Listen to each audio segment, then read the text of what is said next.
Hello. Hello. Welcome in. Welcome back to the Musos podcast. How you doing? I'm okay. You had your COVID jab. I did. We said we weren't going to say that word. You can say the word. No, it's banned forever, remember? The French banned it. Because you can't, it gets taken down. The French banned it. Yeah. French bandit, he's got an iPad. Yeah. I'll ban it. No, it's a French guy. He's a bandit. The French bandit. The French bandit. Yeah. He goes, wee wee, and then steals things from you. Takes down your podcast. And gives you a vax. Yeah. You probably can't say that either. No. Words you can't say. The French bandit will come back and get you twice in this. The French bandit. There's probably been a few miscommunications about that. But the French bandit, they did? And they're actually talking about someone. The guy who steals people's podcasts. French bandit. He's got an eye patch. Long And a baguette. auburn hair. You wax people with it. Yeah, that's how he takes on a podcast with his une baguette. Oh. Welcome to the Musos podcast. We are the Musos. We are the Musos. You're really making that a thing. It's because, in fairness, just as We are the Musos. as a note to people, we've recorded these all in 1 week, within 3 days. I thought we weren't telling people we're doing that. Well, we did in the last one, and so Yeah. We've bulked up so that you have things to listen to during our trip to the United States of Megala. And because of that, that's stuck in my head. We are the Musos, and I think because I've put it in that many times now, it's going to be in my head every time we start. So it's there We are forever. the Musos. They have to say it like that. We are the Musos. People are going to think every episode's the same. They'll turn on the They're next gonna one turn and on- it'll be We are the Well, Musos. yeah, I've heard this one. What'll happen is it's going to be like the Game of Thrones intro. Do, do, do, do, do, do. And then people are need going to it. join in and go, we are the Musos. That's what's going to And happen. then eventually we'll turn it into a song at the end of the year. Yeah. Bless my soul. We are the Musos. my No, friends. you're doing it wrong. We're basically ripping off Hercules. It's We are the Musos. Yeah. You can work on it. It'll be fine. Yeah, okay. I'll get the picture right. I'll practice it over the week. We are the Musos. Are the Musos.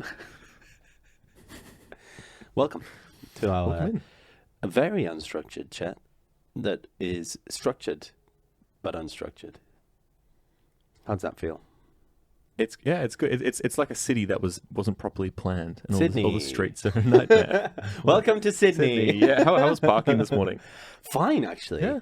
Yeah, I managed to get a spot quite easily. Way easier than normal. Yeah. I drove past someone who was just pulled into a spot, and I was very angry that they got there just before me. But then a few meters up, there was another space. So Speaking of spots, spots. Yeah, do I? I was thinking. I was listening to some music the other day on Spotify. Wow. Spots. Music segue. You were just waiting for me to say. Did you ask me about parking before the word spot? Was that your? No. Were you preloading a segue for me to say I spot? could have been. I'm that many steps ahead. Are you aware of Spot the dog? But now you're taking it back away from I just music. want. I'm going to bring it back. But the kid's Spot book. the dog. Yeah. Yeah, Spot. yeah, Spot okay. was, yeah.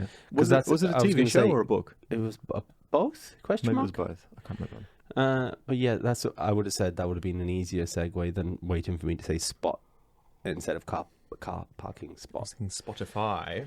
Spot. If I were to spot, How did they come up with the name Spotify? I don't know. Remember when it was invite only? Did you have it Really? then? I remember when it first I came had out. a friend who had an account, and you could only get it by like a referral. Wow, that must have been a while ago. Yeah. I remember when it first sort of came out, it wasn't.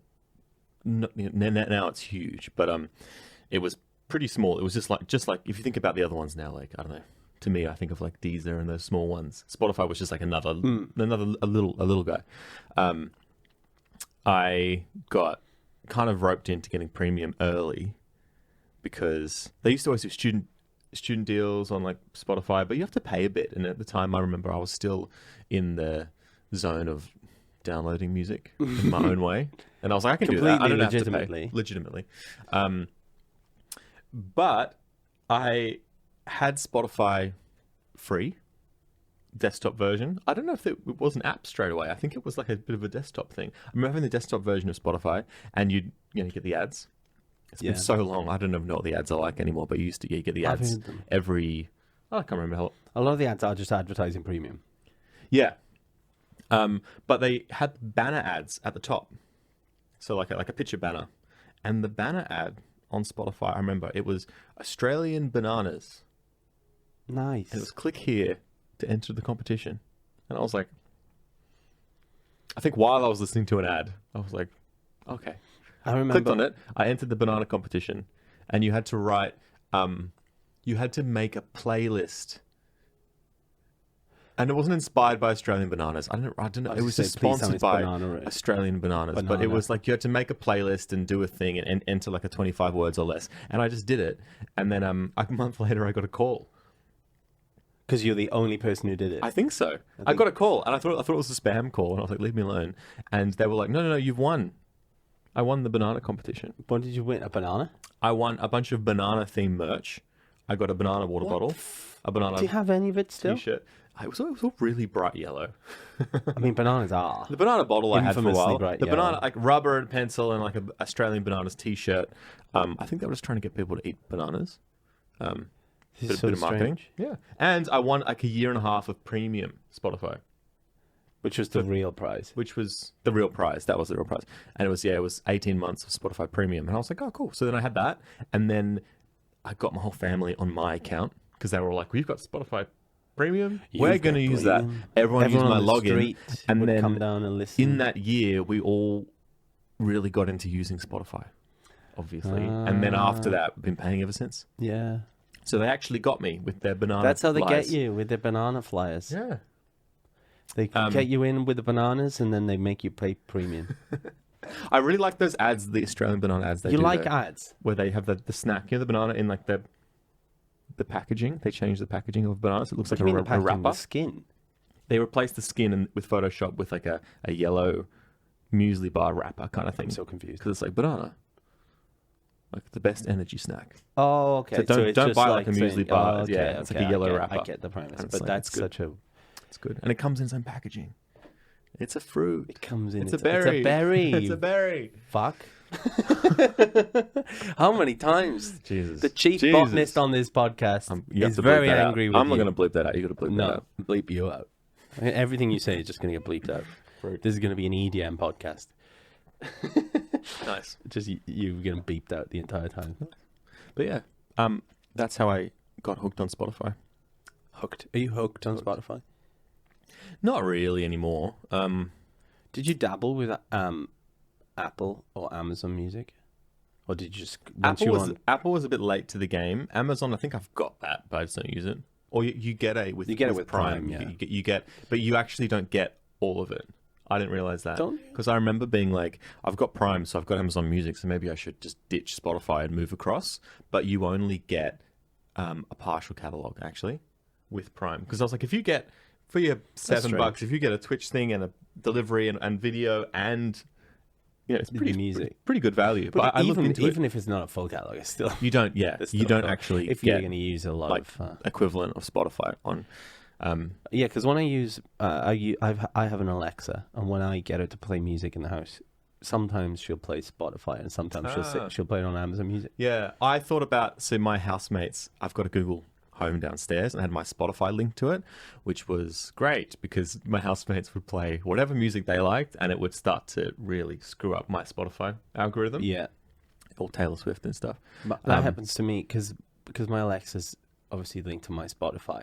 When if I'm using my iPad and it's connected to the internet for break music in a gig, and Jade's in the house and she wants to listen to something, it'll stop it. Stop it. Yeah, I used to get that all the time. And I have to call her and go, "Can you not?" Yeah, I used to message my housemates and be like, "Guys, like they'd be having friends around for dinner playing music, but I'd be trying to play music." Yeah, it's like I can't play the music because you're massively interrupting everything. In the middle of a gig. But yeah, I meant to, in my mind, I thought I would set up Amazon Music on that, so then that can be the house one. But then I realized it doesn't have a full catalog. Yeah, interesting. Well, that's news. Yeah, that's news to me. Breaking One news. of my favorite things as well is if I know Jade's got people around and they're just having a good time, I can just open up the Alexa app and start playing music, whatever I feel like, at whatever volume I feel like. Freedom. That's While the definition I'm of freedom. not in the house and just annoying people. Nice. Turn on the robot vacuum. Amazon Music. Everything's running. Like, get everything going. Everything's running. Yeah. Smart home just comes alive. Yeah. Because you can do like drop-in calls as well. I can just like start talking over the Alexa. Just like, this is God. Kind of thing. I was on a call the other day, and I think they're just getting there with this feature, but I was driving and my phone was in the holder, and I was on a call, and then you called me while I was on a call. This was the other day, and you called me, and then Google came up, and then Google asked me To merge the call or not. if I wanted to answer your call. Yeah. But I was we've done it to you before. Me and Will have called you and we've merged. No, calls. that's not.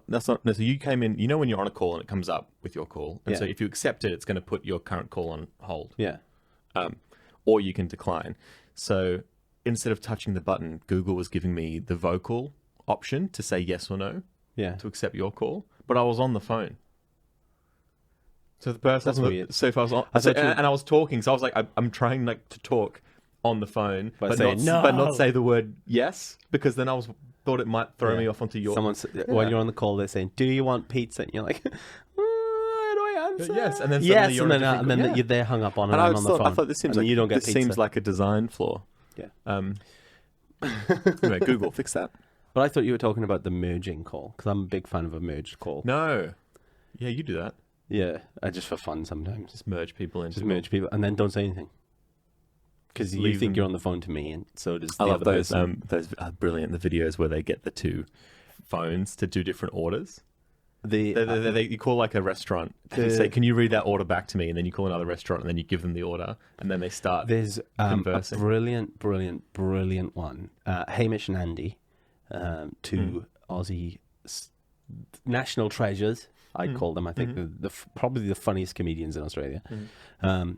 Entertainers in general. They're brilliant.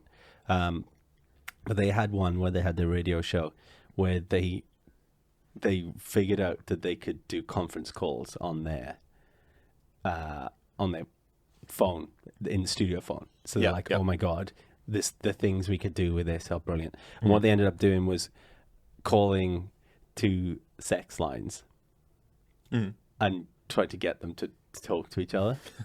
And so what they did is they called one and say, "Hey, my girlfriend wants to come and have a chat with you.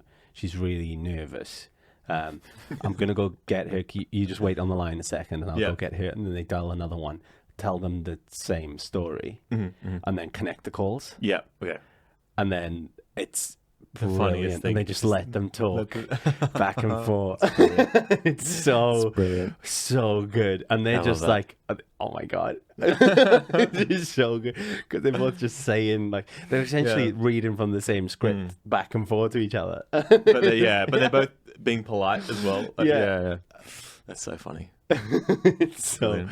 so good. I would thoroughly recommend checking that out. It's so good. I It's need so to see that. good. So good. Yeah. Yeah, the things you can do with technology. Have you seen this was actually years ago. They haven't fully rolled it out, but your Google Assistant, I don't have one. I've got one in my room, so if I say the wrong thing, it's going to trigger it. But you can do. They released a video on this where your Google Assistant, because it's like it's a kind of like your PA. You can say, put in a calendar thing, remind me to do this and do this, and my shopping list. They've got it going, so because it runs through your phone, there was a thing. It blew my mind at the time, but they haven't really. I haven't seen anything about it since. They did one of those press release conferences, and they had the Google Assistant. You could tell it to book you an appointment at they did an example call. They got the Google Assistant to book me an appointment at a hair salon, and then the Google Assistant makes the call, calls the hair salon, and speaks to the person on the phone. And so the person goes, "Hello, this is so-and-so salon." And Google's like, "Hi, I'd like to book an appointment for a client, please." I'd hang up if I was them. It sounds like you wouldn't be able to tell. I'd be able You to wouldn't tell. be able to. No, you need to watch this video. And it goes through back and they say, between, because I think I'm not sure how well it would work in every situation, but they said around Google asked them when they made the booking what time slots would you prefer. Yeah. And then literally like a PA, Google is super polite on the phone and like comes up with all these times, and then they arrange and they lock the thing in, then send you an email, and then Google comes back to you and says it's booked, and it's made the call, done the thing. But the scary thing is you don't know if you're talking to, like, hearing it, you're like, oh wow, I'm going to realize that I'm not going to know if I'm talking to a robot or not in the future, because maybe you are a robot. Maybe. If we were on a conference call, I could be. Very suspicious. But honestly, you check the video. It's wild. Watching it, you're like, it's really cool. Yeah. Because it is kind of a simple task, but since it can do the text to speech, it works it all out. You and your text to speech. You've only just discovered text to speech. You're such a boomer. I know. I've only just discovered how good it is now.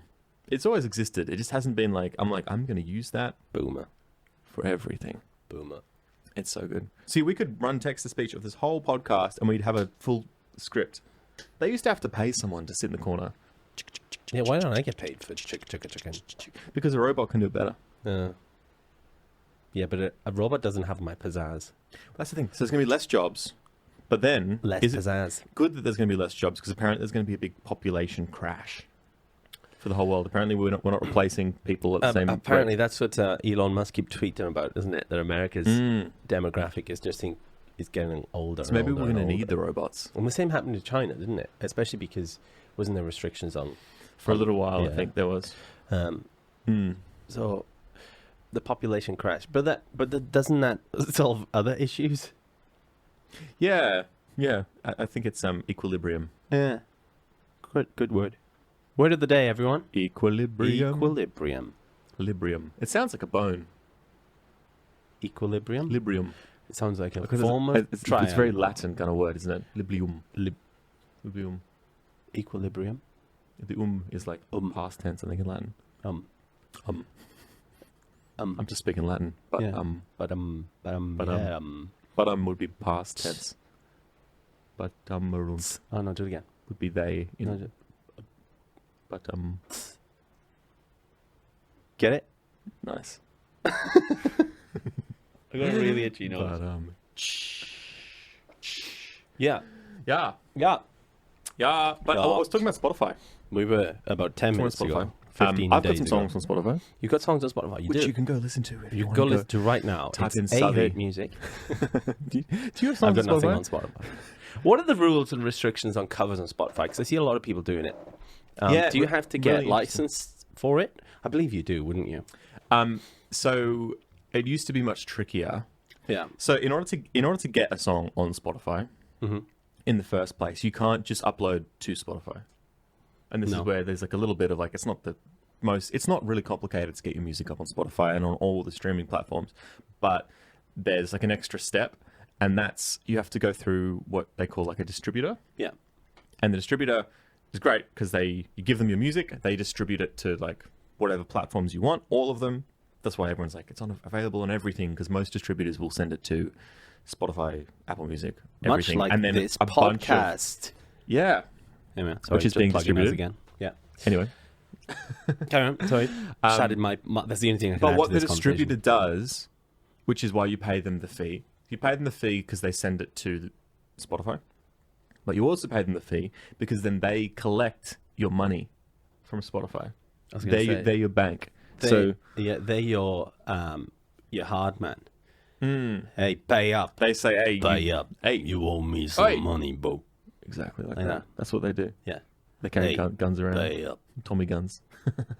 Yeah. And then I know how I got these scars.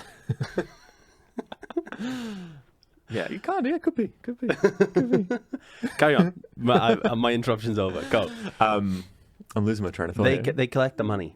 They collect the money for you, and then it comes into a bank, and then they pay you, sort of. Or you can cash out. Where was I going with this? So that's the distribution. That's the step before. That's how you get the money, the song onto Spotify. Yes. So with covers and stuff, originally, or prior, I think you could do covers, but essentially, why it gets complicated is that you need to pay a royalty to whoever wrote the song, Yeah, which is fair enough. completely. If you want to cover Michael Jackson, you've got to pay his trust, I guess, Yeah. or the label. If Why they did still you own. pick Michael Jackson then? I don't know. I went to that and then I was like, oh yeah, well, That's a difficult one to difficult one to explain. A bit more complicated. Anyway, so some money obviously has to go to them. So originally, I think there were probably ways to do it, but unless you're in contact with like that label and those people, it's very hard to do. That's because very hard to do because you need to write a contract and it's all Yeah. very complicated. You But have to, like, request in recent for the years, license. and this is why it's become a lot easier because these distributors, a lot of them, like the one I use is like DistroKid. There's a bunch of them. Before you say that, can you say that word slowly? Because I always think of it as a different way around. Go. DistroKid. Kid. DistroKid. See, I don't know whether it's kit or kid. Oh, it's kid with a D. Yeah. Kid with a T. Okay. No. DistroKid. Is a distributor, and they started doing. There's a few other ones. They must have set up with a bunch of. I guess I don't know exactly what's happened, but I they would figure have if they're collecting royalties on this, that, and the other, then they know what's what, and it's the license goes where, and this, that, and the other. You get maybe you'll get something for your performance. It's essentially that's right. So it's essentially their job to collect the royalties and distribute it. And so they've even got in DistroKid, when you upload your music, you can actually add collaborators. I could add you in and give you a 20%. Why don't you? If you did something. I tell you to add harpsichord all the time. So you can do that, and then the money comes back through. But so they've added in a cover. Pretty much, it's really easy. When you upload your song, you can check a cover checkbox. And then I'm not sure if you have to search for the song or you can write it in, and it will automatically populate those credits. Okay. And it will redistribute a portion of what you make from your cover directly to Well, that makes everything easy, the label, doesn't which it? makes it easy. And that's why it's become such a thing in the last few years, is because now it's actually very easy to do covers, and covers do We very should do well. a Christmas cover album. Some people have done acoustic covers, A Christmas one. and they've just killed it. Because you can, even if you're, I don't know exactly what the cut is, to be honest. I think it'd be less than half for your performance. Oh yeah, but it's already good songs. But that's why it's already a good song. So if you're getting millions of streams, even if you write it off as I'm not making any money, you'll get bleed through. If they like the way you sing it, they'll probably listen to your other songs too. So it's definitely a lot of artists have broken through by doing Spotify covers. Look out for the A Hurt Music acoustic album coming soon. And of course, people love, when you go to a restaurant or something and you're like, oh, it's all the popular songs, but they're all covers. Yeah. And they're all. Sometimes it annoys me, though. They convert sometimes I don't like them. The covers. I don't like people's versions of it. Sometimes they're horrible. I'm very much like that, though. I am the Simon Cowell when I'm listening to music. I'm so judgmental. But then if someone's like that to me, I'm like, who are you to judge me? Yeah. you're just the worst person to be around. I'm the worst. You're just the worst. I think we've established that. Yeah. But yeah, so they've made it really easy to do, Okay. which is great. Well, that's something I didn't know. So thank you for that. And that's the end of the podcast because I'm going to go now record some covers. Record some covers, get them on Spotify. Christmas cover album. Here we go. Yeah. We could do a which is Musos cool. Christmas cover album. Do you reckon? I've thought about doing Christmas albums before, but You need to get them we're done. already, We're already too late. late. That's always. By the time of year where you're like, oh, I could put a Christmas. It's like, no, you need to. But that's need to writing a Christmas song. But if we do a Christmas cover album now, it's too late. just for stream, It's too late. just loads of jingle bells. End the podcast. Just start recording. Just have like a random track in the Loads of background. should just write a song called "Loads of Jingle Bells." Yeah, Loads of them. loads of jingle bells, and that's all it is. 9 hours. Christmas songs are something. My song Lurven's a bit Christmassy because I put some Jingle bells? some bells in there. Some sleigh bells. So it has it's interesting how it has a very. I was going for a snowy vibe, which you associate with Christmas a bit. For that, but not here. in my mind, even though I guess that time of year when I was thinking it probably wasn't necessarily Christmas. In my mind, that was the theme. Yeah. I wanted to lean into on that one. But yeah, Does it? interesting. There's no Santa featured on there, or Michael No. Bublé. Um, There's no Michael Bublé on it. It's not a real Christmas song. Bublé, dude, he does other stuff too. He's got like 9 Christmas albums. Yeah. But good for him. He's Was it Holly Jolly Christmas? Holly Jolly Christmas. It's the best time of the year. It's like the only time. They're all covers, though, right? Yeah, all of them. Yeah. It's like it's the time of year where you listen to Michael Bublé. And he would have been doing those cover albums before it was like, he wouldn't have been going through, like relatively independent distributors. How do you feel about those Christmas albums where everyone sings the same Christmas songs? It's that weird thing of tradition. I find it weird as well when like newer Christmas songs I find hard to get around because you're just like, you just want money. Yeah. You don't care about the spirit of Christmas. I do like the fact that The Darkness managed to get Bell End in a Christmas song. The Darkness? The Darkness? You know the band The Darkness? No. You do. I believe in a thing called love. Just a little rhythm of the heart. Oh, yeah. That's The Darkness. Yeah. They got a Christmas song called Don't Let the Bells End, but that's... Yeah, all bands will do it at some point. It's actually a good Christmas song. Okay, nice. So it's actually pretty good. Of the newer ones, it's one of the better ones. Yeah. But in the UK at least, that term is music gets a naughty one. Gets a bit shut down over that time of year. It's interesting time to release music.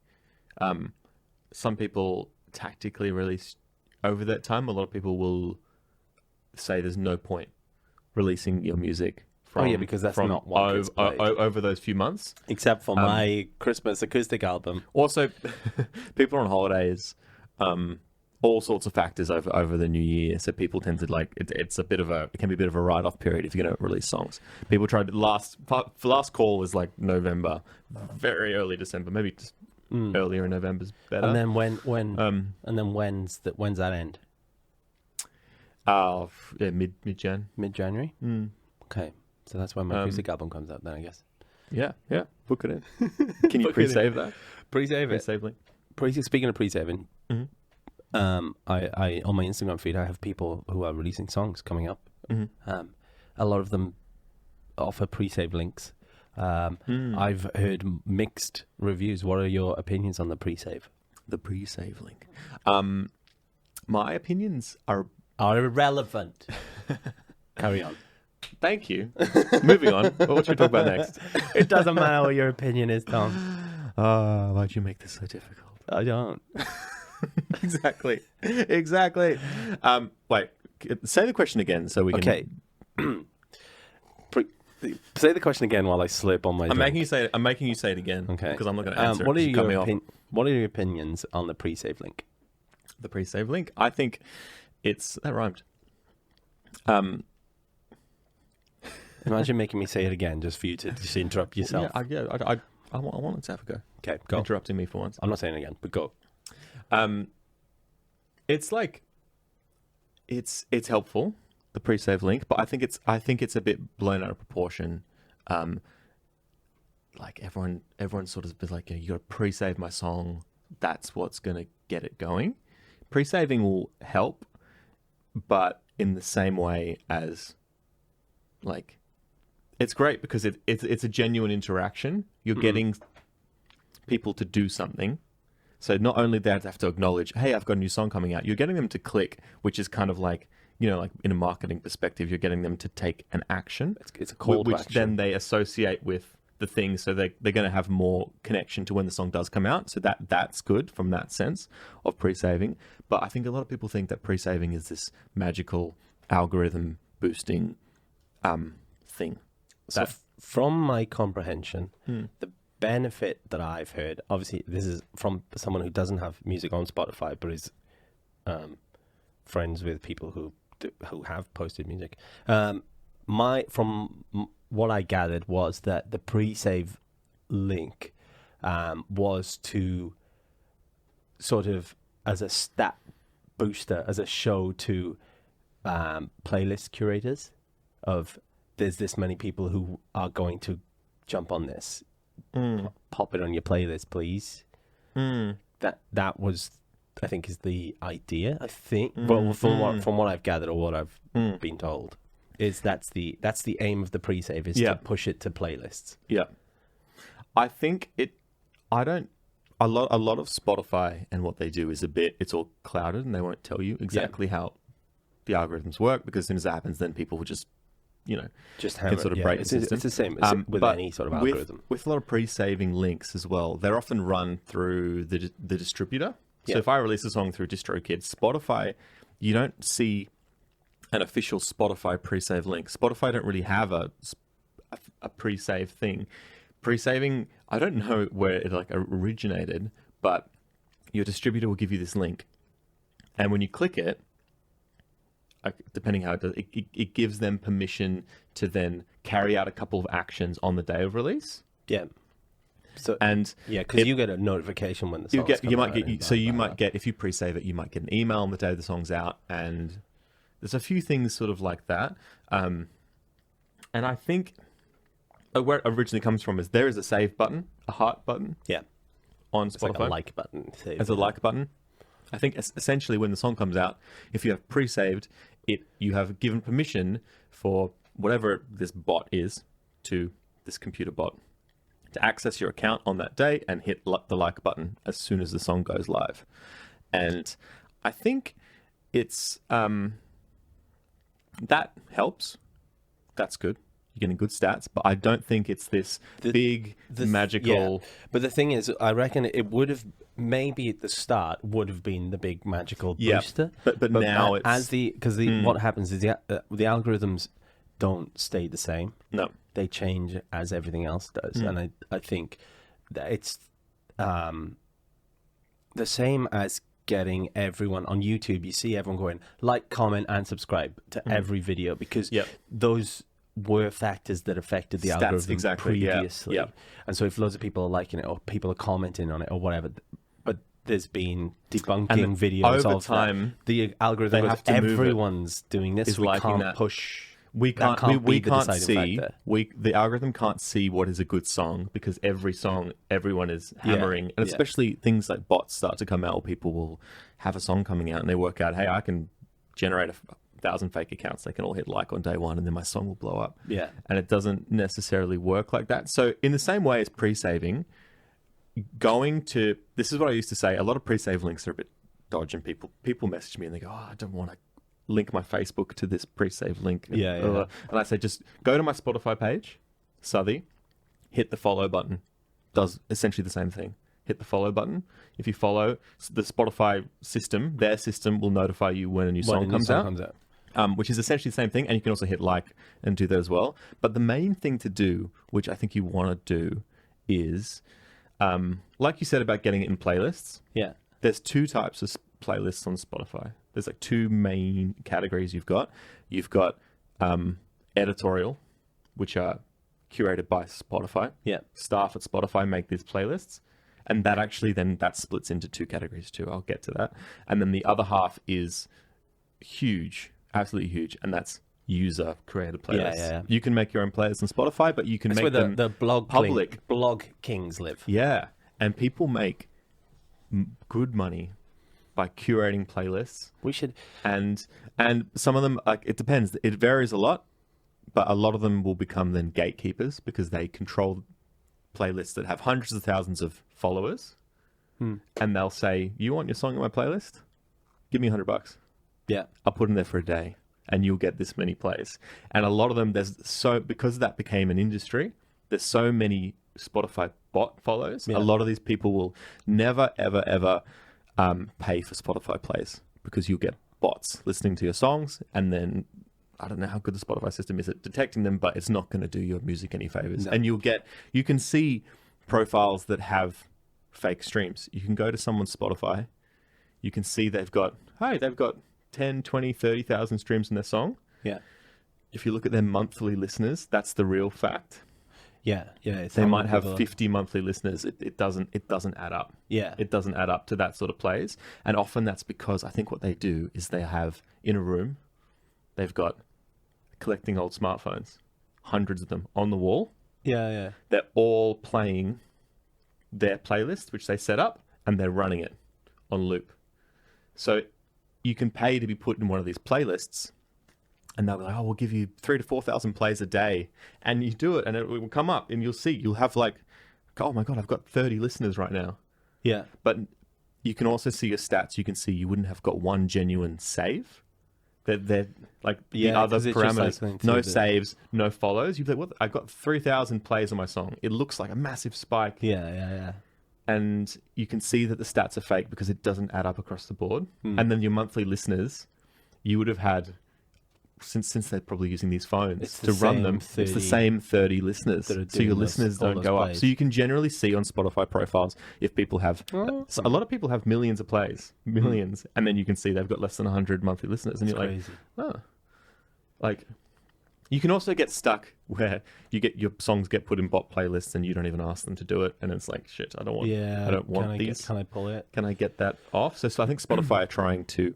Another thing on the playlist I've heard is when people have released a song, they've mentioned if you've got a playlist of similar artists, if you could put it in a playlist of those, so that it recognizes, it suggests it to people who have a similar taste. Absolutely. So like this is the so what you want to get, kind of. So you've got one half, you've got the user playlists, which are awesome. You want to get into as many of those as you can. You can get into them by messaging. If you can, literally, I've done it before. You're trying to find out the user, find them on Facebook and message them. You know, like there's that way to do it. It's pretty hard to do, especially in big playlists. They've set up platforms. One good one that I know is good is Submit Hub. It's a website called Submit Hub, and what they do is they act as a middleman instead of those dodgy deals happening where it's like, hey, I'll put your song on my playlist for $50 and blah blah blah. There's a lot of dodgy stuff going on. Anything like that, just don't do it. Anything like that, don't do it. Submit Hub does a thing where these playlist curators who make the playlists, they can sign their playlist up to Submit Hub and show their stats, and they can like link it so that you might have a indie melancholy sad rainy day playlist, right? Yeah. It might have 6,000 views. You can make an account, you can put that up, and then people can join Submit Hub and you can buy like credits. So you might pay, I can't remember exactly what the rate is, but say I might buy 10 credits, maybe they're $1 each. I'll pay $10 to Submit Hub.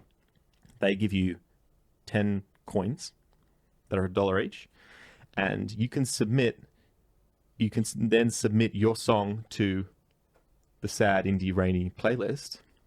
If it suits your song for $1, that person will get the $1 if they listen to your song and give you feedback and a reason why they either accept or decline your song. Okay, so it's more than it's more of a it's a bit more balanced, because they will genuinely say, hey, I'm not adding your song to my playlist, but this is why. And the good thing about it is, getting your songs in playlists, you've got to like really pigeonhole and be like, my song really fits this vibe. You're not going to submit my sad indie folk songs to an upbeat Friday night playlist, because they'll just say no. Yeah. And you lose your $1. You're putting it in the right place, and it's not you just throwing a load of crap at the wall. And for these people, it's good because they get good music, and sometimes they're like, I like that. And if you start getting a bunch of them, you start to get some organic plays from people who actually, because those playlists are good, they're actually curated, because these people are actually like, no, I want my playlist to be good. Good. They want their playlist to be good. And then a lot of other playlist people who are trying to get to that level just go, indie folk, chill playlist. That's a good one. That's got lots of followers. I'm just going to copy. I'm going to grab. I do that all the time. If I'm making a playlist, I'm like, I would go, I'm feeling this vibe. I'm making my own playlist. I'm grabbing them from other playlists. Yeah. And so your song starts to move around. Them. And so you're getting pulled into all. You're getting pulled into them. So that's all happening on the user side. Yeah. Then the other side is the editorial side. And so in order to get on there, like the pre-saving thing, I think doesn't directly get you into the editorial side. Big labels and lots of publicity around your song and articles and stuff might help get your song in a Spotify playlist on day one, like fresh finds or something. But one of the things that can happen, this happened with my songs, is since we got into all these user playlists first, these chill rainy day people put the song in, it was getting some genuine traction. My songs started to associate with the other songs in those playlists, the other artists. Spotify starts to be like, oh, Run River, indie folk. There's another artist called Nate Kerben. I've got all these similar artists now in my title. it starts to generate this data because people listen to me and then they listen to this, and it's starting to pigeonhole my music into this category of like indie folk. And then over time, it starts. There's these first two that sort of come out, which I think Discover Weekly. Yep. Is a playlist everyone has, and that's an algorithmic playlist. So that's done by the Spotify computer. Your Discover Weekly is different to mine. Yeah. I used to enjoy my Discover Weekly. And so people who are listening to, say, Nate Kerben will start to see my song in their Discover Weekly because it's starting to link that together. So you start to get, I started to get these editorial playlists, algorithmic editorial playlists starting to go. Yeah. Which are great because they start to generate real, genuine plays from people. And then on the other side, this is the one that everyone focuses on a lot, is like the editorial playlist. If you go the official Spotify playlists, and they're probably the hardest ones to get into, and they're not necessarily the most plays. They might seem like the most plays. Yeah, but it's the most official. Spotify, they're the most ones. official ones you see. A lot of the user-based, there are some user-based playlists that are bigger, and you just don't really see them. But you see the Spotify official ones, and you always think they're very official. But there's people at Spotify who are making their own playlists. You know, they're editorial, they're handpicking. Yeah. But there's only so many. There's something insane like 40,000 songs put on Spotify every day.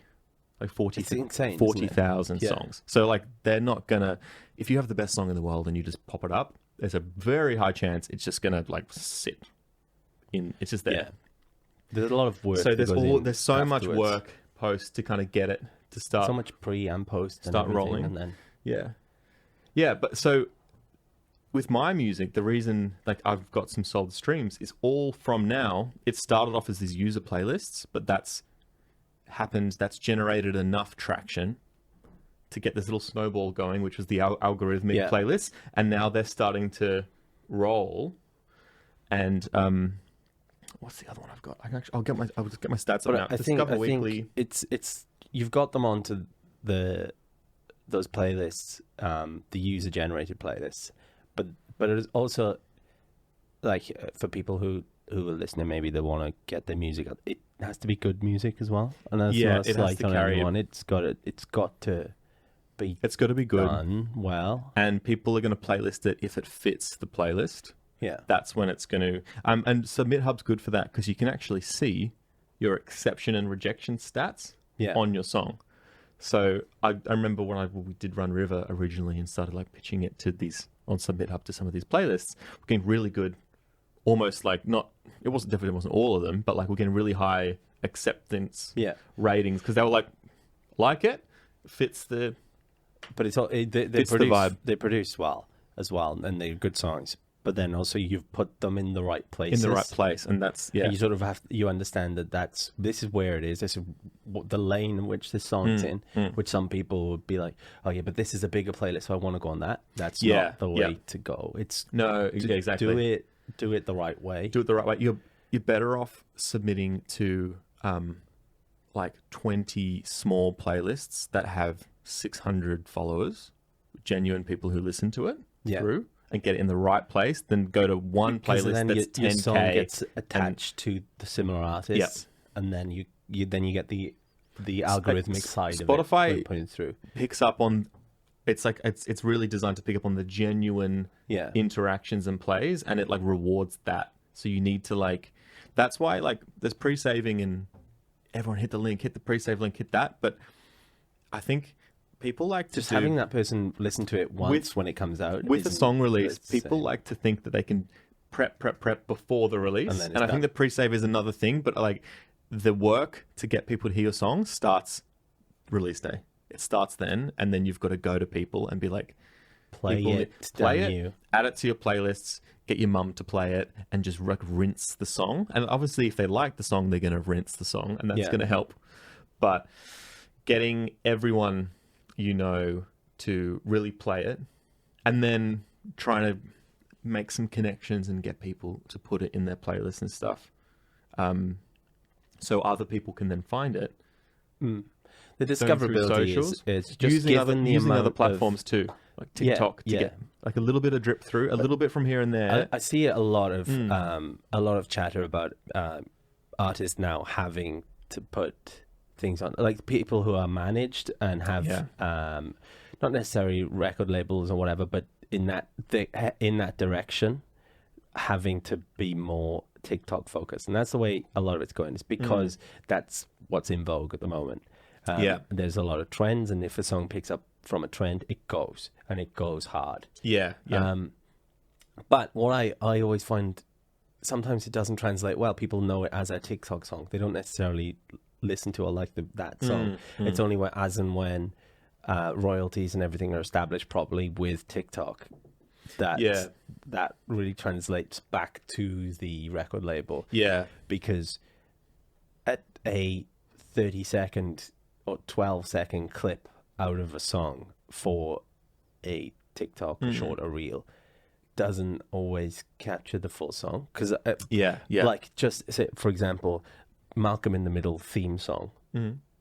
You're not the boss of me now. It's just a snippet of that song. The rest of the song sounds nothing like that. It's a really weird song. But it's just that clip. Just that bit. And so that's what you take. That would be the TikTok. You're not the boss of me now. The rest of the song wouldn't, if it sounds weird. And so, like, I don't know whether that necessarily translates. It's a good hook. It's just I think the TikTok thing is just a good hook, and I don't know. Like, my opinion is just my opinion on whether people should be aiming for that. I'm writing a sick hook for TikTok, and there's that, or I'm writing a song. I don't know which. There's different things. I think one thing that is interesting as well is that, like, there's less and less need, or like, record labels used to be the distributor. They do all the things. They had all the, like we said with covers. Record labels could influence these. Well, they were the gatekeepers. The gatekeepers. They could make these contracts and do this and that. But now record labels are having to go to artists and say, like, please make a TikTok today, because they're realizing that their platforms are so creator focused as well. It all comes more is coming back onto the artist. It's the as artist social media has to do more. Grows more and more. People, you need to be more personable to everyone, and you need to do these things. And it's getting harder for artists, but it's also getting, like, labels. Advertising and stuff now isn't like labels' job is to push your music out there, and it used to be billboards, CDs, and like so different, and like hardware stuff, radio plays, and like these connections that you didn't have. But now they're realizing, it's TikTok, and people don't respond well to ads on TikTok. Especially these like Gen Z, they need it to not feel like an ad. If as soon as like Gen Z know it's an ad, and like they know it's an ad. And like I get that too. We're much less receptive to like marketing in your face. But that's why you see on TikTok where there's so many ads now that you're being advertised to, but if they're doing it well enough, you don't realize. You feel like someone is being really genuine about this, or making a funny skit about this. It needs to be done in a different way. You need to entertain me, or whatever. It's like, because some things are terrible. It's the same with music, but ads. I feel like it means the artist is having to do more and more of the legwork. But then it also comes back to, like, well, when is there time for the music? Well, this, and that's taken away from the artist's time to just work on that bit as well. Because you can't do everything. Since more and more effort, like I said, it starts the real work, sort of, not the real work, but it starts once you release the song. That, since there's so much in that, that's now taken away from working on the next song, or putting in, you realize you need to put just as much, if not, or the same, or if not more effort into there's recording, producing. You put more effort in, because the pre is something you're good at. Hence, you're releasing the song. You're good at the whatever part it is. You can perform, you can sing, you can write, you can blah blah blah. That bit you're good at. This is why you're releasing music. Afterwards, it's the whole promoting it, getting it out there, pushing it. That's not necessarily what people are kitted out for. But it's such a shame that if you don't do that or have that, then you don't. The first part won't carry.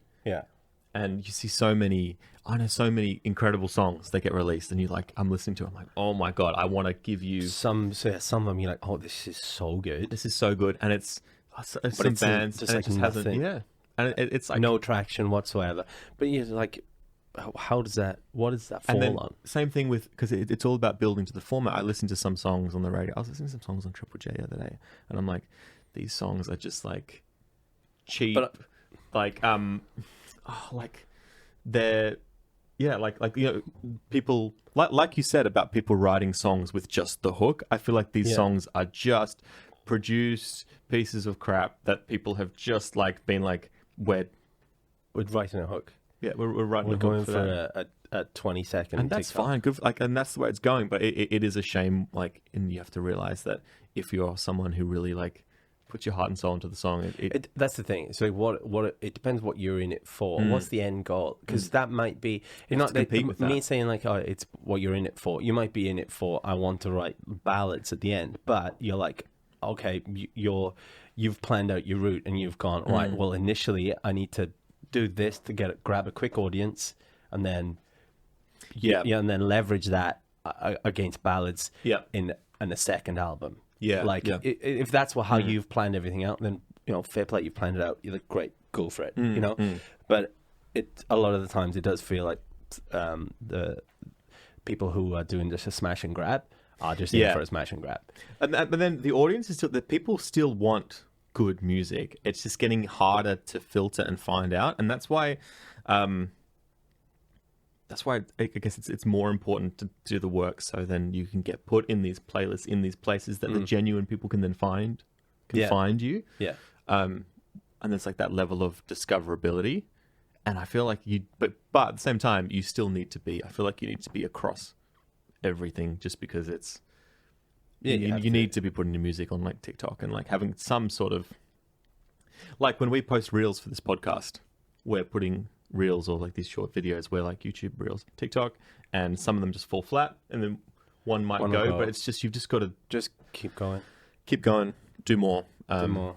That's the only thing is like that's always our conversation is just gotta keep putting more, and like just keep push going. people to pre-save your song. It's going to help, but I think the misconception is that pre-saving is, people release a song, they'll be pre-save. Don't push too hard. Don't put too much focus on pre-saving, because it's not.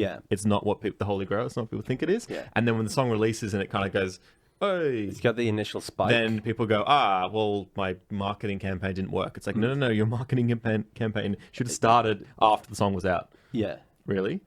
It's building up, but it's like full fledged when it's going. Not that it peaked beforehand. But it is nice to be able to, like, in the lead up, because you have to, with a distributor too, you can't necessarily upload your song to Spotify and it's there the next day. You need like a bit of a gap, and that's when people, especially musos who are busy, you finish the song, you got your master uploaded, it's going to be put on Spotify on this date. Now you've got 2 weeks, so you're like, that's where I'm going to market my song.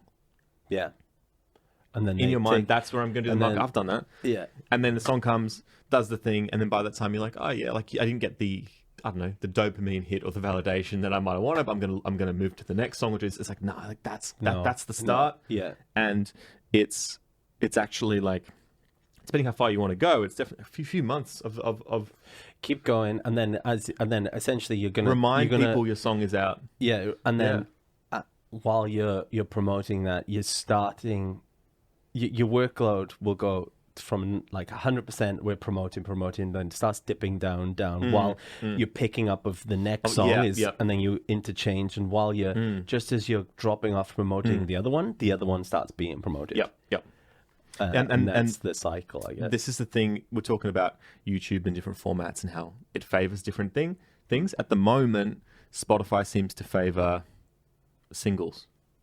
I think, but that's the way you can keep that rolling. Because rather than just chunk nothing. You chunk an album and it blows up. It goes off. People are streaming it. You get a big artist, and they take the charts. They're 5 songs in the top 50. Bang, they've arrived. And then some of them hang around because some are always better than others. Just the way things work. Yep. And they'll hang around in the charts for a bit, and then the rest will drop off. But that's just not. That's not a sustainable thing. But it keeps you. It doesn't. Relevancy is huge. At are you consistently? In that top established area. artists can really pull off the albums well and make statements by doing that. But also, I remember hearing a podcast from Ed Sheeran a few years ago, and he was referring back to when the Beatles and the Rolling Stones were king. Mm-hmm. They would talk to each other and say, when are you releasing an album? And we go, well, we're just finishing one up. It should be out in about a month. And they go, okay, well, we'll hold ours off and we'll release ours in 5 months. Yeah. And so because they knew they were competing with each other, and so they'd structure it so they that do that. Yeah. Everyone wins. They're like, okay, well, we're not going to step on your toes. Yep. But they do that. But they'd also release every 6 months.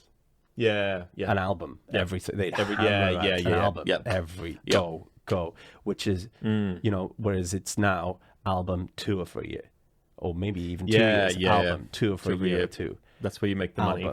Because it's a tour that makes the money, so they just hammer them out. But this interview with Ed Sheeran, he was saying about how with streaming, it's going to go back to singles because you can just plonk one out every month. Yep. That's an album, but you're all consistently there every month. You're hitting people with a new song every month. You're reminding them you exist. Yeah, and there's not 1 month of the year where you're not in the charts. In the perspective. Yeah. And you're constantly there. Yeah. The new song, new song. And it becomes a little bit more sustainable to be able to write that and tour it. So that seems to be the more, if you just drip feed songs. Yeah. It's so interesting how the platform determines. I was thinking the other day, the whole reason songs are the length they are. The whole reason an album is on Spotify now. I could record an album. I haven't, but I will. That's 36 songs. I could record, and each song could be 12 minutes long. Yeah. But the whole reason an album is this long and a song is this long is because originally the mediums we recorded them on could fit that much. Fit X amount on them. So an album would be it was because it was an album that you'd open up, it would have 2 records in it. Yeah. And that was an album, and it was that is literally why it's called an album. And that's we've been that's where it's come from through restraints of technology. But now it's you can change the game up. I think people are used to certain things, but it's evolving. But there's unwritten rules and things like that. So a pop song was 3 minutes. Yeah, and then there's still. I remember I cut a chorus out of Run River because it was too long for radio. Maybe. Yeah. Never had a radio play. No. But you did it. It was did more you do that? I was if they want to hear the chorus again, I'm going to make, instead of having more of a build and having another chorus at the end, I'm going to make this chorus punch harder, be the real full chorus kind of thing. And then, you know what? They can listen to it again. They want to hear it again, they can listen to it again. Yeah. That was the because it was more of a 4-minute song. And I think I cut it to a 3.5 half or something like that. It was a section, and it was kind of is that necessary? What does it add?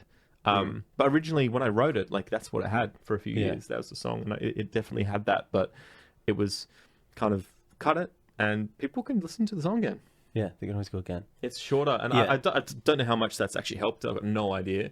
I know that it is true that radio favors the songs that are too long aren't necessarily radio. Infamous Bohemian Rhapsody thing where Freddie went on radio and made them play it.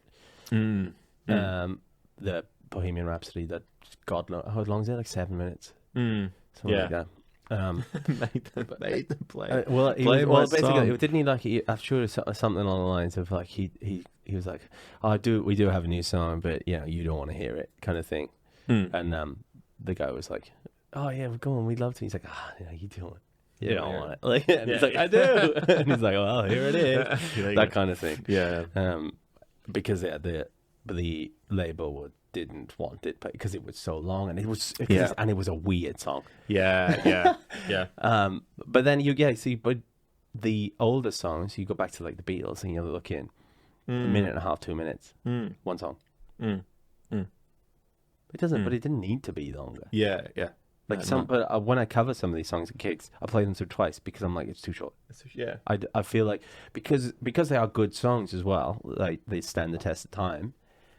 Like you play Twist and Shout, you play that once through, and everyone's like, I want more. Yeah, that's it. Go again. So I do. Yeah. Like, do you know, I'll go through Twist and Shout twice just because it's good. It's a good, fun song. It's a brilliant song, but it's also very short. Yeah.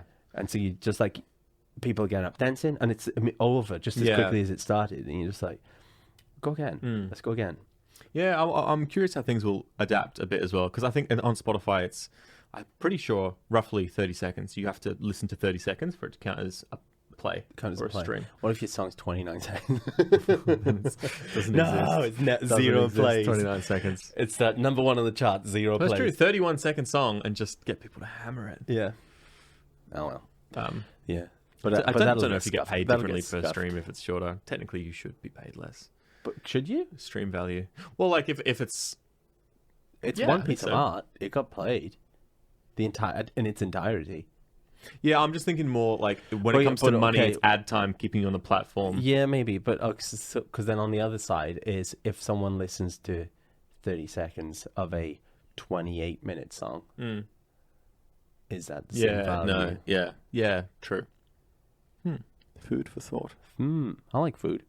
Food's good. Yeah, food's great. We should get some food after this. Yeah, but I was just on the topic of, it's amazing now that you can really like get access to your statistics. So through Spotify, you get an app called Spotify for Artists, and you've got to like just link before an you go into that, what I find fantastic and great marketing from Spotify, that period, New Year period where, it's hell. Like you can't go on social media, you can't avoid it. They're so smart. It's brilliant. Whoever came up with that, slow clap to you, my friend. You Spotify are a genius. Wrapped. Spotify Wrapped. Spotify Wrapped, and they do it. They don't do it at the end of the year. I can't. When is it? I think they're doing the Christmas thing. They do it in like November. Do they? They do. It's quite early. It's quite early, scuffed. and I think it's because they've picked a period where it's going to blow up, get talked about. Because we're too close to Christmas, people are too busy and stressed, and everything's going on. But it's a huge talking point for people. People So, will interact with each other. Go, what's your most played? What is it? What is it? And people post it and blah blah blah. But it is a huge thing where everyone just talks about Spotify. It's really cool, and you can get your. Last year they did your aura, so they do like a. Depending on what you listen to, they create like an image, like a visualizer. So I think who was responsible for that, or somewhat, which is genius, would be Tracy Chan. I was really hoping you were going to say Chapman. Tracy Chapman, fast car. Tracy Chan was the he worked at YouTube because YouTube has awesome creator stats because YouTube videos, all the statistics. Yeah, you can go into your creator dashboard if you're making YouTube videos. You can like see the monetization and the statistics. You can flick through. You can see demographics, age group. It's amazing. The data is nuts, but like it's really valuable. Yeah. So he actually, I think he was poached by Spotify, and so the Spotify for Artists app is the app where you get all your access to all your stats, and he's responsible for that, making that or stringing that together with all statistics and stuff, which I'm assuming has then progressed to Spotify Wrapped, because that's kind of like taking it to the artists get it. I get like Spotify Wrapped for me is a summary of my Spotify plays for the year, but then they've done it so like the listeners, you have that data too. They're giving it to you once a year in this chunk. This is who you listen to the most. This is, and it goes off. But then he was actually over the last couple of years, Twitch. He worked for Twitch after Spotify. Went to Twitch and started working in Twitch Music. Which is probably the reason for the big push of Twitch Music. There's been a last few years. Big Twitch Music push, and I think they actually did. There's been some. I don't know exactly what's happened with it, because on Twitch Music there's a lot of DMCA copyright. Well, they've partnered with a lot of labels stuff. And things. So he was responsible. He's been a mediator for he was with Warner Music, and I think Universal. Been mediating a lot of things to kind of bridge Twitch and music in the same way, and then I guess it needs to be solved. It needs to be solved, I don't know how. And you then do now it. I actually read recently that no longer at Twitch Music, already moved on to SoundCloud. SoundCloud. So he'd done the rounds, and I guess he'd be helping SoundCloud brush up their stats. I was going to say, catch up. SoundCloud's still big, but it's still a fringe. It's a different world, yeah. It's almost the underground Spotify. Oh yeah, isn't it? Yeah, it's that yeah. underground. Yeah, it is. It's the exactly what it's it the is. pure indie. It's the, you're going Yeah. to. It's that like it's a lot of. you're walking down the street and there's all the musicians playing this, and then someone's like, "Come in this orange door." Yeah, you just go through the door, you're down, and you're just and like, there's just like unlicensed remixes. yeah, but It's illegal. but not even that. It's There's like the people doing- artists on there, like creating on Yeah. there, are like. People are sampling but illegal it's also the substances. people who are just like the artists performing on there are the people who are like sticking it to the man. I don't want to be part of a label. I don't want to be, and they're just doing like for the love of the music. Or Yeah, blah, blah, yeah. blah. It Yeah. feels like it's that. and it still has a bit of that. There's a lot Spotify. of like there's people- some the awesome dodgy stuff on remixes it, but- and stuff, and it's like obviously like that would be very hard to.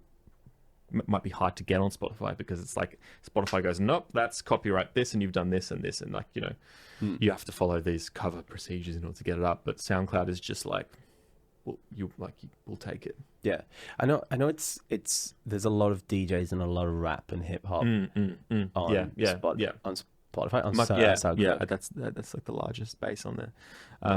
Because they're probably some of the most competitive Yeah. genres in order to get into, because possibly they're the easiest to get into. Yeah. Am I being? I don't know. I think in some ways though, like also like if you want to listen to the new genres, You're gonna find them there. You're gonna find You're them. gonna find- That's where they're that's gonna be. it, They're yeah, not you gonna be also on get that. Spotify algorithms are not gonna be favoring new genres and like weird out there stuff. That's on. But even SoundCloud. new artists, like a lot of new in those genres, new artists in those genres, And they'll be big on SoundCloud. they'll be first. big, yeah. And the ones that are big and they're different, but they're just not different enough, they'll be the ones that'll I think break first. Yeah, Because they'll bridge the gap a bit. People Yeah. are like, oh, I like this. This is a bit different, but it's bit not different. too much. Yeah, really interesting. yeah, I think Yeah. so. I think so too. I think so. 3. Also, I'm very proud of myself today for not interrupting with very much drivel. The second half was much better. This was I was So you're proud of yourself. yeah, I was for a good not boy today. interrupting. I've learned a lot today. This was a very informative podcast. Yeah. I feel. We talked Spotify. We talked Australian bananas. Oh yeah, apart from that was you though. Yeah. That wasn't me. I've been good boy today. You want a sticker? Yeah. I don't have any. Oh, you can't promise people things like that. You can go get one. Go get one with So your face on my Spotify Wrapped is always scuffed. Completely scuffed. See, mine gets scuffed by what we said before with the Google Home. Yeah, mine with that. Mine gets destroyed. Mine with that, and also gig playlists, break playlists. Last year, I think one of the top songs was one of my songs on Spotify Wrapped. On my Spotify Wrapped. And I was like, I can't share this. Was it you play? It was like one of Run your River. own? But it was also like I was checking the levels.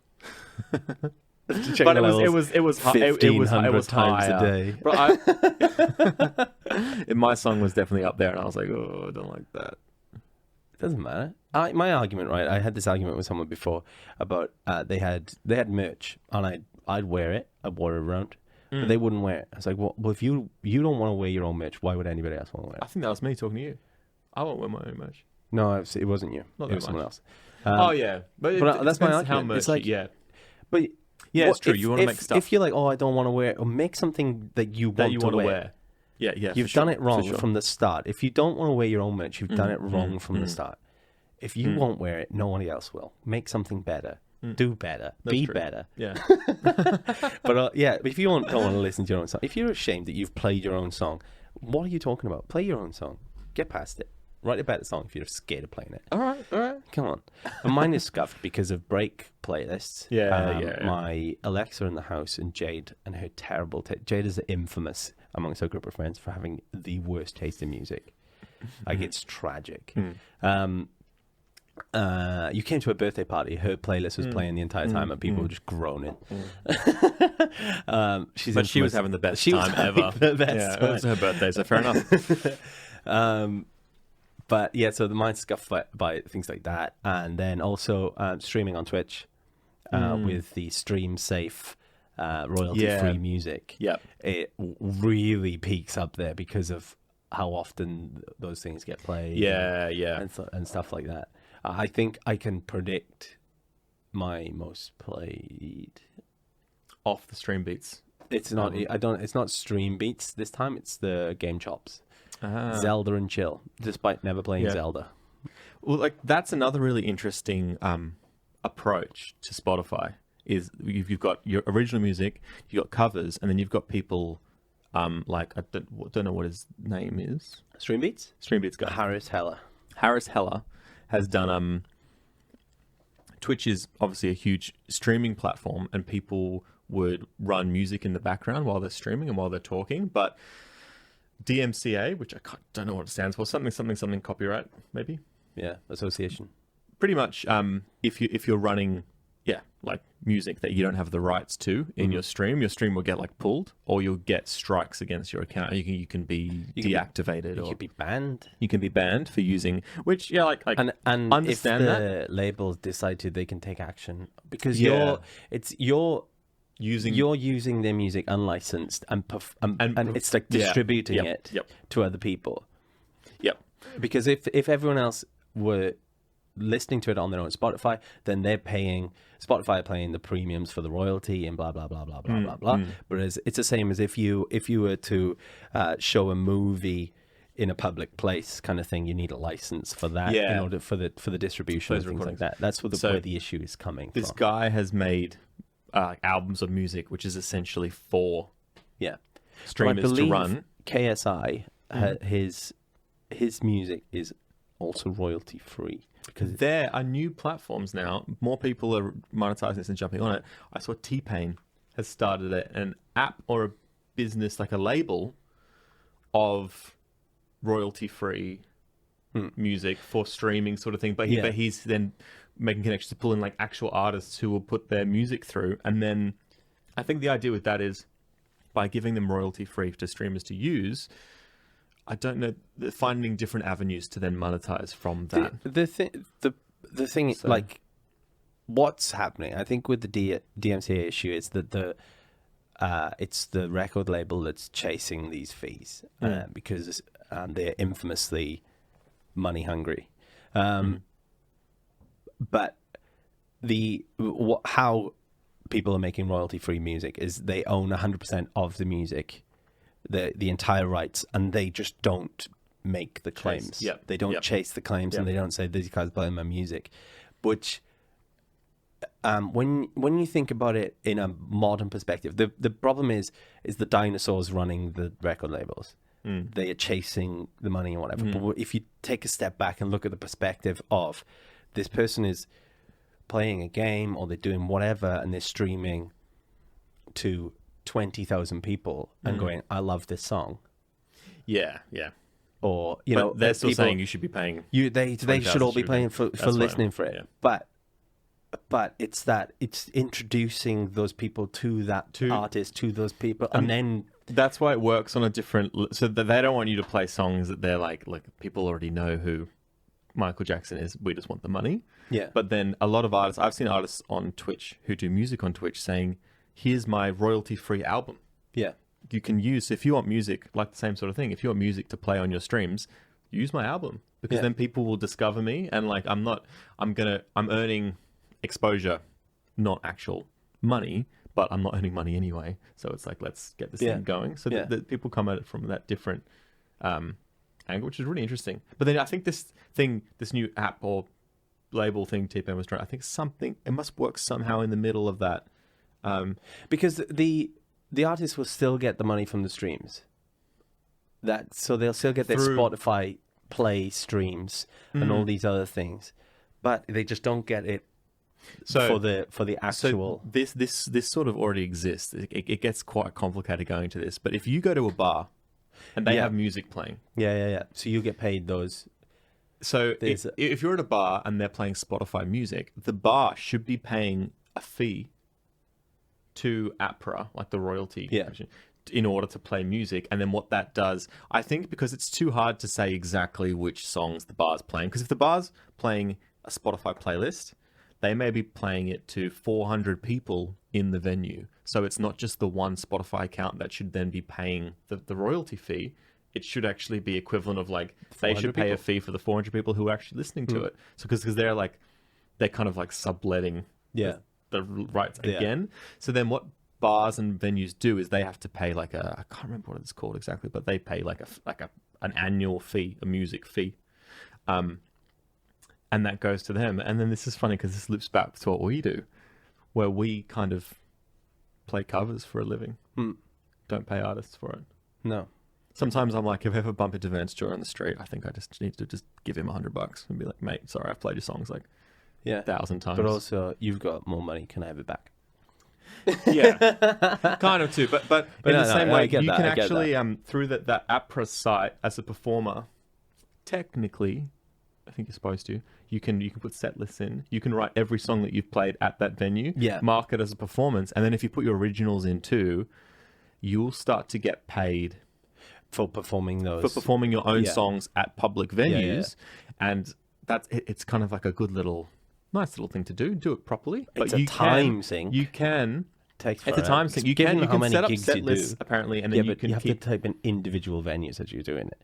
Yeah, that's the time sink. That's the time sink. But because we gig if you play at the same venue recurring, you're doing 3 gigs a week. That's 150 gigs a year. You have to fill out that form 150 times minimum. But you can make money because the money you're getting paid from then, if you're playing at a venue, and if you're saying I'm playing my own original songs at this pub, you log that over the whole year, every Friday, you'll get some of the fee that pub is paying for music. Yeah. Will then trickle back into you. Yeah, it's it's subtle, but it's something. But it's sort of, I guess that's sort of similar in the sense to what you were saying about streaming and playing a song to 20,000 people. That's also why they're coming in, because they're being like 20,000 people is so a bit that's more where the coin. issue. That's where the issue lies. That's 20,000 streams. But yeah, it's hard. It's a hard sort of thing where the new age is fighting with the old literature in the legal issues. Yeah. Because trying to keep some up, things don't translate exactly to the way things work anymore. Yeah. Which is why things come unstuck. But that's why it's always good to, for example, like the guy who's done Stream Beats. Yeah. He's saying, bank. I'm not going to chase you up for the royalty fee, but he's getting streams on his songs. And because was, I guess, in streaming, noticed the problem early on and was doing well enough in streaming that he was like, I could put some money into just getting some songs produced and doing this. But it's also advertise it to my audience. Of how many people stream and how many people are aware that I just saw the opportunity. I can't play DMCA. I wonder how much money he's making a month on. Well, he did streams. He made a video probably just over a year ago. He's not even a musician, is he? He kind of is, but not. He's more of a tech and gamer. Yeah. But he does play music. He's actually a really competent guitarist, like really good. He's good. I think his wife actually sings. I think they used to be on Vine, and then they made the transition when it died. But he made a video about a year ago, and I think he's making just over. Well, then was making just over $100,000 a month. Yeah, awesome. Good for him. And he just built a new studio for all his videos, and he's like, it's a huge space, but it's also got like a recording studio in there, all hooked up to live stream and things like that, similar to the one we saw the other day. He's just had Fusely. I don't know if you know who she is. She was one of the big Twitch streamers. She did a lot of music, but she's the most recent one to make the jump to YouTube. Okay, interesting. Which is an interesting thing as well. The streamer wars that are going on at the moment, but we'll talk about that at a different time. Yeah. But given this Spotify chat and talking about playlists, I would like us to launch a Musos playlist. Do you reckon? Of songs. Yeah. Yeah. What do you We reckon? can make that. We add how many songs a week? Um. You reckon between 3 and 5? Yeah, but like we could add musos who we know, who people who listen to the podcast who want, you know, like if you want to discover new music, like of fellow listeners. I know a lot of other musos will be listening to this podcast. Yeah. So we could. But yeah, we could just. But if we just start adding, but if you add 3 a week, can even, because then that's not too many for us. Yep. And then if we've got someone on the on the pod, we can pop their songs in. That's a great idea. We can pop them onto a playlist. And we can have a bit of a chat in the pod as well. If you want to discover new local artists, you'll be able to Well, local to us or local to whom? Local. Probably local-ish to us, and like in the realm of what we're doing. Well, yeah. Well, it could be. Like it could be Twitch, anything. we know it might musos be. It might be. Yeah, because it could be a friend of a friend who lives in Alaska. Yep. That could have released a track that we like. Yeah. You know what's the name? Grant. Oh yeah, Grant. Oh, he does good songs. Yeah, you shouldn't take it for granted. But yeah, so I think by the time this pod's out, we should have a playlist. Yeah, check it out. I don't know what the songs are on it. We will release a very short video on socials to tell you where you can find that podcast. It'll be attached close to this pod or wherever the reels are and things. Yep. Twitter will be where it'll be. Exactly. Musos Podcast on Twitter. And if you'd like to support the podcast, you can find us on Patreon. Mm-hmm. It's patreon.com/Musos podcast. Well done. And that helps us out, like with the distribution costs. Kind of like we said, like it costs money to get this on This Spotify. costs money, people. It costs money. And then there's a $4 a month pledge. Yeah. And there's different tiers to go up, and as you go up the tiers, we have bonus episodes. Yeah. And we try and make it more value for money for you as you go up the tiers, but everything that you do spend does just come straight back into making this a better show and improving quality of everything. If we do well enough, Alex might be able to get a couple more coffees. Yeah, I've been busting for a coffee during this one, if I'm honest. I did consider at the beginning Uber Eats in a coffee. I did really consider it. I really did. And I thought, he'll make a big deal out of it if I do. I know we've already talked about it, but there will be a time when I do it. Yes. And I think there'll be a moment where I'm like, Tom, I'm really sorry, but I had to. Later podcast, you'll just hear it. We'll have a little espresso machine. You'll just hear it. No, we'll just every 20 minutes. If enough people get on the Patreon, we'll just hire a barista. And they'll just sit in the back. You just need Jade to hook you up with one of the No, because I like having a coffee. It's not just the caffeine. I really enjoy. I'll get you a little toy kids rubber mug. It's like why is it gotta be rubber? Why can't I just have a? You'll spill it. You're a child. I didn't spill any of my water today.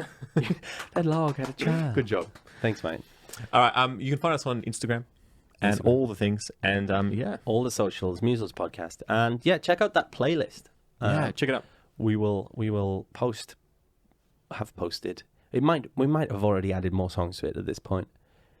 We might have forgotten about it. We're way in the past at this point. We just got back from the States. Have we? I had a great time. Did you? Well, no, we're in the sky. Are we? Are we? Almost, yeah. I don't know. We'll be in the sky. I don't know what day it is. We'll be in the sky. Lucy in the sky. Okay, thank you so much, guys. We'll catch you next week. Thank you. Bye. Lucy in the sky with diamonds. Lucy in the sky with diamonds. All right, don't try hard.